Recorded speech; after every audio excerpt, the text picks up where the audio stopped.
இனிமே இனியாவும் நீயும் பாத்துக்க வேண்டாம் ஆகாஷ். போன்ல கூட பேசிக்க வேண்டாம். உன்னோட முழு கவனமும் படிக்கிறதுலயும் கலெக்டர் ஆகறதுலயும் இருக்கணும். இனியாவும் படிச்சு நல்ல வேலை போகட்டும். அதுக்கப்புறம் உனக்கும் இனியாவுக்கும் எது சரின்னு தோணுதோ அதை நான் செய்வேன். என்னடா கல்லூரி மங்க மாதிரி நின்னுக்க? அக்கா இறங்கி வந்து இவரும் பேசிக்கிட்டு இருக்குல்ல, சரின்னு வாய திறந்து சொல்லுடா.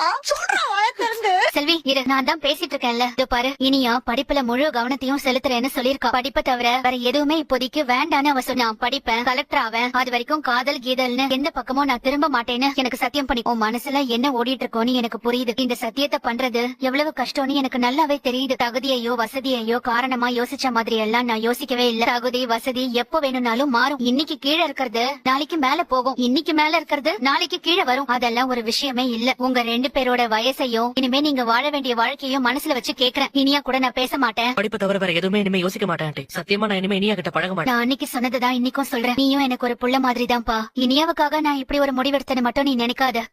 நீங்க ஓகே தானே? எங்கடா நான் ஓகே?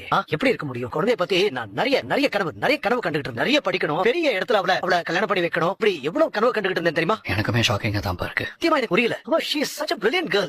போயும் after all அவன் தான் ஏதாவது எமோஷனலா பேசி இம்ப்ரெஸ் பண்ணிருப்பான். இவ்வளவு சின்ன பொண்ணு யோசிக்காம முடிவெடுத்துட்டான். ஆனா இப்ப ரியாலிட்டி அவளுக்கு கண்டிப்பா புரிஞ்சிருக்கும் பாருங்க. நிச்சயமா இனி அவன் பக்கம் திருப்பி கூட பார்க்க மாட்டான். யாரு பாரு, ஏதோ ஏன் வேற யாரு வந்தா? ஆகாஷ் ஏன்னு போட்டு வச்சிருக்கா. அவனுக்கு அறிவே வராதுல, கையும் குழம்பு உங்கள்கிட்ட மாட்டிருக்கான். அதுக்கப்புறமா எப்படிப்பா அவனுக்கு தைரியம் வருது? அவ்வளோ போன் எடுக்கலன்னா நேர்ல மீட் பண்ணி இனியா மனசை மாத்திரத்துக்காக ட்ரை